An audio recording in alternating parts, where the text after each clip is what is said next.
D'abord, oui, nous avons été à Bagdad pour célébrer les 60 ans. Les 60 ans sont intervenus il y a 3 ans, c'est-à-dire en 2020 en réalité, mais pour des raisons liées à la pandémie à Covid-19, mais aussi des raisons de sécurité. Le pays a connu quelques incidents graves. Nous avons dû reporter ça plusieurs fois et finalement ces 60 ans sont célébrés 3 ans plus tard, mais nous avons tenu à ce que nous puissions honorer ce grand rendez-vous, même avec du retard. Pourquoi Bagdad? Parce que justement il y a 63 ans, c'est à Bagdad que l'aventure de l'OPEP a commencé avec 5 pays, l'Iran, l'Irak, le Venezuela, le Koweït et l'Arabie Saoudite.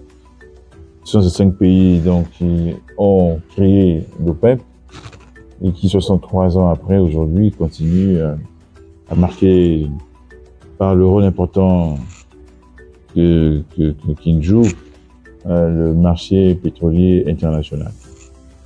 Nous avons donc accepté à la demande de l'Irak de repartir à la source.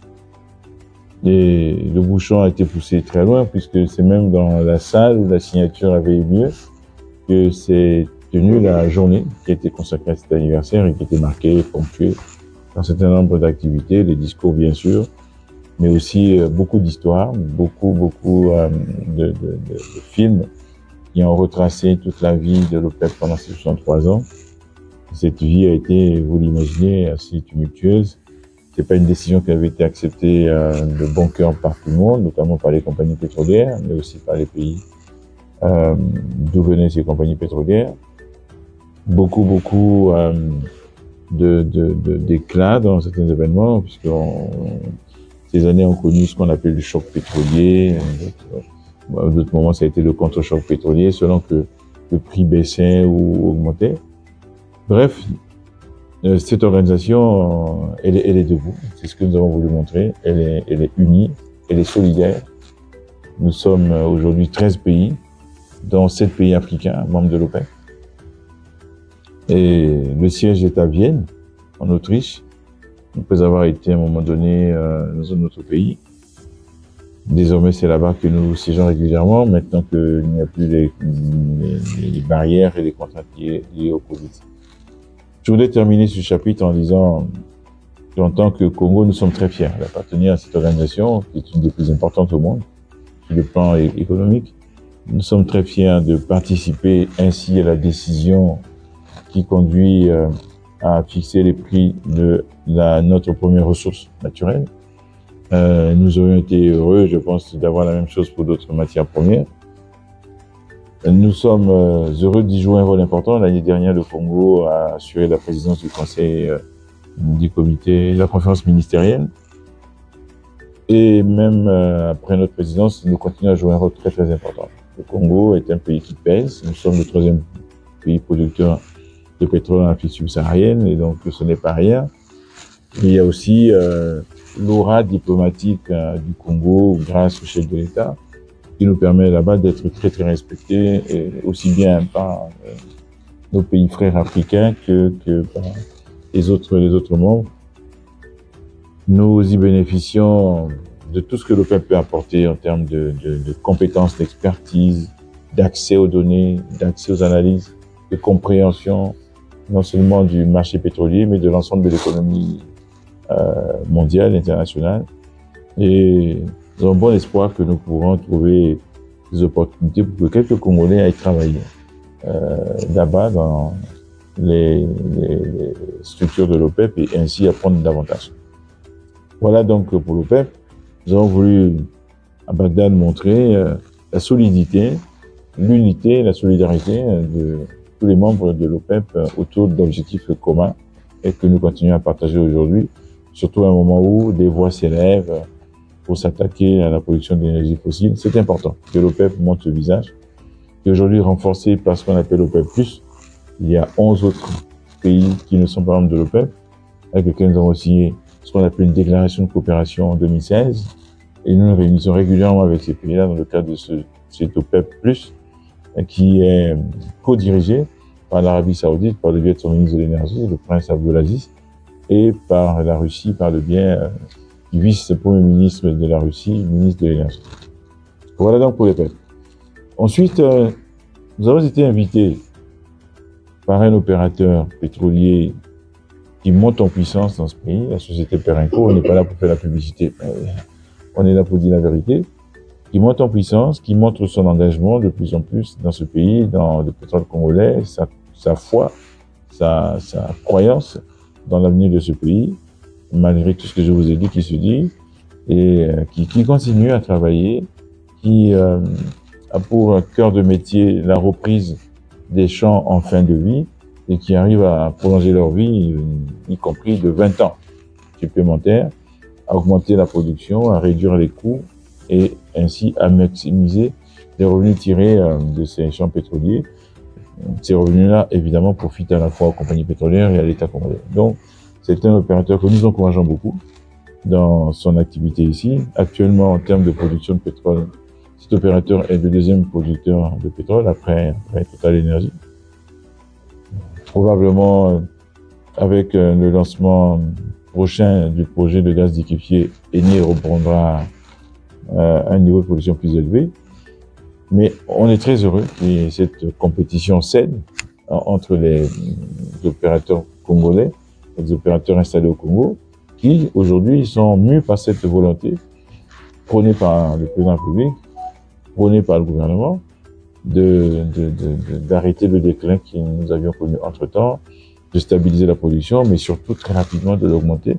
Nous sommes dans cette dynamique et dans ce cadre, Perenco, dans la spécialité justement pour mieux maîtriser les coûts, de trouver des solutions innovantes, adaptées, spécifiques aux différents champs, a mis au point une plateforme un peu particulière, qui est une espèce d'unité compacte qui regroupe plusieurs fonctions dont a besoin un champ pétrolier.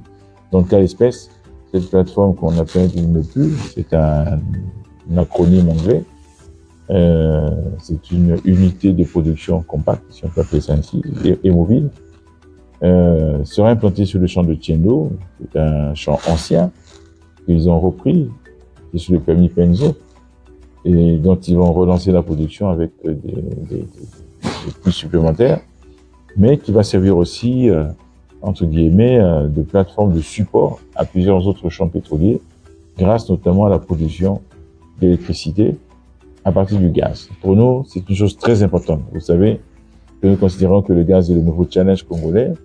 C'est le défi que le président s'est lancé pour ce pays. Ceci au moment où le gaz est très clairement considéré comme la solution de la transition énergétique par excellence, au moment où la demande en gaz ne cesse de croître dans le monde, et donc les prix également. Nous avons décidé de devenir un grand pays producteur de gaz. Eh bien, Perenco a parfaitement compris le message. Le gaz torché, nous n'en voulons plus. Nous avons pris un décret qui vient renforcer celui de 2007. Le décret a été pris en 2022, avec des pénalités, avec des sanctions. Et donc, ils ont décidé de valoriser tout le gaz qu'ils torchaient avant pour ne plus le torcher, et le valorisent en produisant l'électricité sur cette plateforme. Et ils vont installer, nous l'avons vu pendant la visite, 3 turbines à gaz. Ces 3 turbines à gaz produiront quelque chose comme 27 MW, suffisant pour fournir l'électricité non seulement au champ de Tiendo, mais à l'ensemble des champs opérés par Perenco, qui sera donc désormais, sur le plan énergétique, totalement autonome. En fonction du gaz disponible, eh bien, cette capacité de production d'énergie pourra être augmentée et l'excédent sera rendu disponible, soit pour les autres producteurs de pétrole, soit pour l'État congolais, par le biais d'accords que nous aurons, d'accès à cette énergie, on verra, en fonction des contrats sous quelle forme. Donc, ça viendrait renforcer le dispositif national en matière d'électricité. Cette plateforme, outre la production d'électricité, fera évidemment du process, c'est-à-dire du traitement des différents fluides, gaz, pour mieux produire l'électricité, mais aussi l'huile, évidemment, pour pouvoir l'expédier et la commercialiser. Cela s'est passé en Hollande parce qu'il y a là-bas un environnement industriel de très haute qualité. En attendant que nous puissions recréer, ça a commencé à exister avec les Box Congo et ainsi de suite, mais La crise est passée par là, le Covid est passé par là.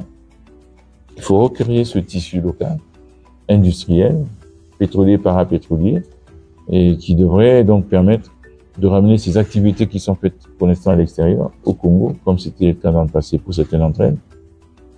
Boss Congo, on y fabriquait des plateformes, des jaquettes, ainsi de suite. Et ça nous amène à la question du contenu local, qui est pour nous une grande priorité, et nous travaillons à nous assurer qu'il y ait ce transfert d'activités, de compétences vers des Congolais entrepreneurs industriels que l'État doit appuyer, et nous avons la volonté de le faire, tous les ministères concernés, pour que on voit émerger une industrie locale pétrolière de qualité, des capitaines congolais d'industrie pétrolière, des entreprises industrielles congolaises, mais aussi des entreprises de services. Donc, c'est un exemple qui, pour nous, est très intéressant d'un volontarisme d'une compagnie pétrolière, d'une volonté d'innover, de s'adapter. Et grâce à tout cela, eh bien, des productions additionnelles sont apportées et donc des revenus additionnels. Voilà le sens de ces 2 visites que nous avons effectuées, en plus de quelques autres que nous avions faites avant, puisque avant cela, nous avions été dans un forum à Paris qui a permis de voir une très grande affluence de sociétés internationales autour du thème « Investir dans l'énergie en Afrique ». Et nous avons eu l'occasion de présenter ce que le Congo offre comme opportunité. Et après cela, nous avions été à Vienne, en effet, pour une réunion ordinaire de notre comité ministériel, notre conférence ministérielle, au cours de laquelle nous avons pris des décisions importantes concernant le marché pétrolier, notamment la décision de fixer des quotas de production des pays, non plus sur la base, on va dire, de négociations qui se terminent toujours bien, mais essentiellement sur la base de données scientifiques certifiées par 3 cabinets. C'est ce qui va se passer pour le Congo, pour l'Angola, le Nigeria, pour commencer, et ensuite pour l'ensemble de tous les pays. Et la conférence a été marquée aussi par la décision d'Arabie Saoudite, unilatéralement, de baisser d'1 million de barils de jour la production, de façon à stabiliser les prix. Et je crois que aujourd'hui, on peut constater que ces prix sont en effet stables et à un niveau intéressant. Nous en avons besoin, nous, Congo, de ce niveau relativement élevé, de cette stabilité, pour garantir les ressources que le pétrole peut apporter au pays pour son développement, pour la mise en œuvre du PND et surtout, pour la réalisation du projet de société de notre président de la République, son programme Allons ensemble vers le développement.